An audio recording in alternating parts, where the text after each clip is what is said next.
Hey, Keisuke. While the wannabes watch from the sidelines, we'll have the best seats in the house. Hop in. They're starting. When I drive, I don't just see the road. I see patterns of movement, of rhythm, of mistakes. Speed limits? They're just one variable in a complex equation. And in that equation, sometimes they don't matter at all. That's why in this video, we're covering speed limits and how they really impact the driving world, how you can circumvent these obstacles, the most dangerous threats to deal with, as well as some tips to avoid getting pulled over by the police.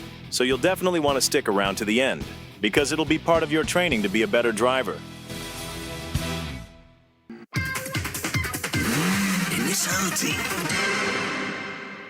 Hey, ever been driving at night and you can barely see ahead? Or some nights you go looking for street racers only to end up bumping some old lady? Yeah, I know, it's freaking embarrassing. It's why I upgraded my baby with rim-thin lights. These bad boys run on LEDs, giving a sharper, clearer view down the road. And as a downhill specialist, it definitely helps me see the corners, especially on roads without streetlights around. Plus, they're super simple to install. Just pop open the hood, disconnect power to the bulb, twist to unlock, and then remove the old ones. Then replace it with the new light. Insert and twist in place, and reconnect the power. Just repeat these simple steps for the other lights and you're all set to go. See?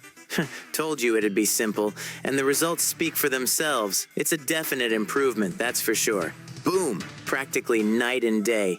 This set is the H11 and 9005. Gets you 30,000 lumens with these puppies.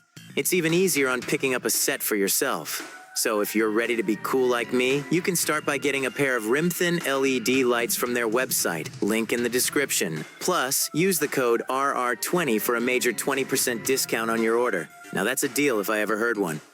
Now if you'll excuse me, I've just spotted some Street Racers FR down the road that I need to introduce myself to.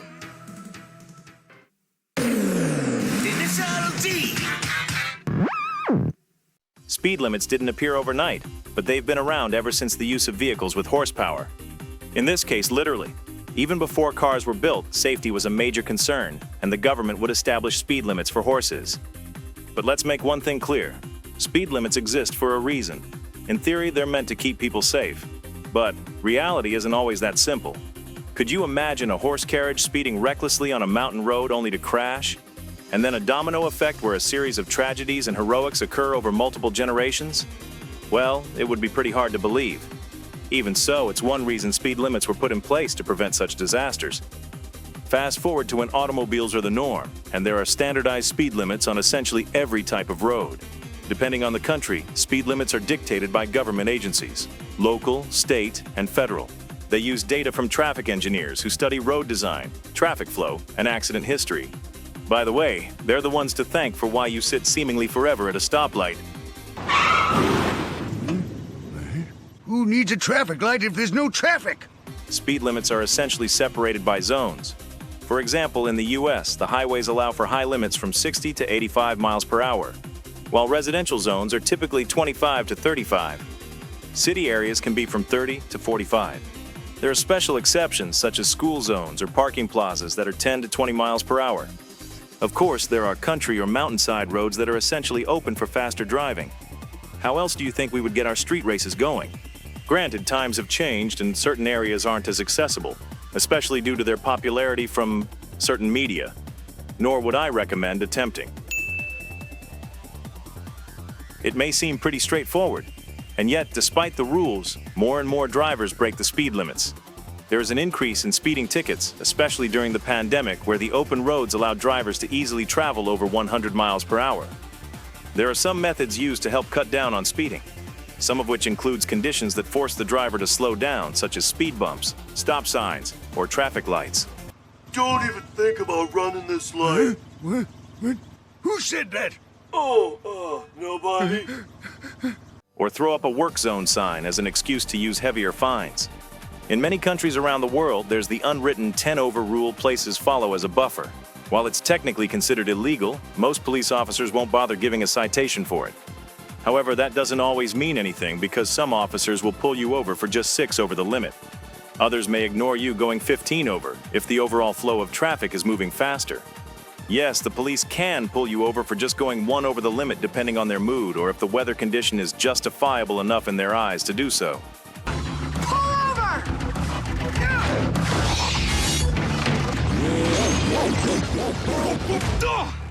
Thankfully, most don't, as people have learned to wise up fighting back against these tickets in court. We'll cover how this is done in another video. So the question is, why does any of this matter? Simple. It's the flow of traffic that truly decides the speed limit. Ever noticed how a lot of drivers move faster at the start of the morning rush hour or late in the evenings? And depending on the time of day, there may be little to no police involvement. This is why the racers on the Wangan drive at those times, because they at least understand traffic is much lighter, allowing them ease of going over 140 miles per hour, along with the fact there aren't any speed traps or police involvement. Well, until an accident happens anyways. まあ、向かってる。今の事故で湾岸はしばらくの間走れないと判断したんだろうな。That said, that doesn't mean to be the only one speeding. Police on the roads can still pull you over if you stand out too much from the crowds. In an ideal driving world, everyone would drive at either the posted limits or above. The slower drivers making room for those going faster, keeping the passing lanes clear. And that highway roads have a higher limit. But sadly, that isn't the case. In fact, now comes the time we discuss the most dangerous type of driver on the road. I'm referring to slow drivers, people who either go below the speed limit, don't understand how to merge onto a highway, or block the passing lanes while keeping pace with cars next to them. I refer to slow drivers as one of the most dangerous because they are the most common you'll find on the road, and their slower movements holding up everyone behind tends to cause traffic jams or a need for sudden braking. Besides that, they cause a psychological impact on other drivers. People start getting impatient, people start maybe getting a little excitable, and causes bad driving. Which causes crashes, the following too close traffic stops, people run into the back of each other. Creating a multitude of problems. And people who are already running behind end up taking more risks, which is what most often leads to accidents. What you need to understand is that it's not speeding that's the problem. It's differential speeding that's the issue. If everyone was driving similar speeds, then traffic should flow easily at a steady pace. However, when you increase that range in speed, then you'll have a greater risk due to slow drivers acting as obstacles. Let's take a look as to why this is. On Highway A, you have a single car moving 20 miles per hour over the speed limit, weaving in and out of traffic. On Highway B, you have another car that's moving 10 below the limit. Pause this video and comment which car you think is the greater hazard. Now, assuming the speedster is exceeding 10 past the 10 over limit, it's only one car whose speed is a differential compared to the others. However, when you have a slow driver moving 10 below, now you have the issue magnified 10 to 20 times because everyone else is driving a minimum baseline limit, except for this person. And now everyone else has to react in order to dodge the slow driver and one another. Yes, slow drivers multiply the danger several times over compared to the speed demon. And it's not the unpredictability of these drivers that are the issue as opposed to drunk drivers, but rather how common slow drivers are. This could be for various reasons. They might be the distracted driver not paying attention, carry a sense of entitlement as if the only ones that matter on the roads are themselves, or declining cognitive functions due to age or other health factors that result in slower reaction times or spatial awareness. They were in their own bubble and unaware of what they were doing. Granted, there are those who simply lack any driving skill other than pressing on the throttle. They lack any sense of pedal control or depth of vision to judge the speed of cars ahead of them or potential blockages. If you find yourself in this camp, then don't worry. We'll cover topics so you'll become an ace on the streets. To recap, we understand that speed limits are meant to be a baseline maximum. The only time to go below them is due to the flow of traffic or adverse weather conditions. However, real driving often demands more as understanding flow, adapting to conditions, and respecting unspoken rules of the road are what keep things safe, which includes moving over to the slow lanes, letting others pass, or understanding how the 10 over rule is more a suggestion rather than an actual rule. Even so, it's keeping up with the flow of traffic that matters most while not making yourself a prime target for the police. Now, here is where your training comes in. I want you to stay in the fast lanes and get used to moving faster than what you're more used to. Then, spend some days driving in the slow lanes. Get used to the variable in speeds. Time yourself to see how much more effective it is for you to reach your destination. This should also help you control impulses against always accelerating whenever you have the chance. You might be surprised to find out how little a difference in time you might achieve. From there, it's a matter of finding the fastest line in order to make your optimal route towards work or whatever destination you're heading to. Depending on the area or time of day, you can technically get away with traveling faster and use that to your advantage to experiment in how you can make the most to actually get ahead.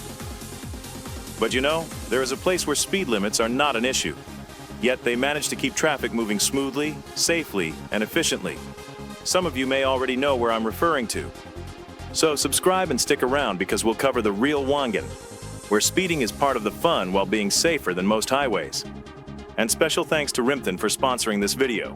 Use the code RR20 on their website to get 20% off your next order. We covered the importance of lighting, so upgrading to LEDs is a benefit for yourself and the car. Remember, keep those engines roaring, and be aware of your pace with others.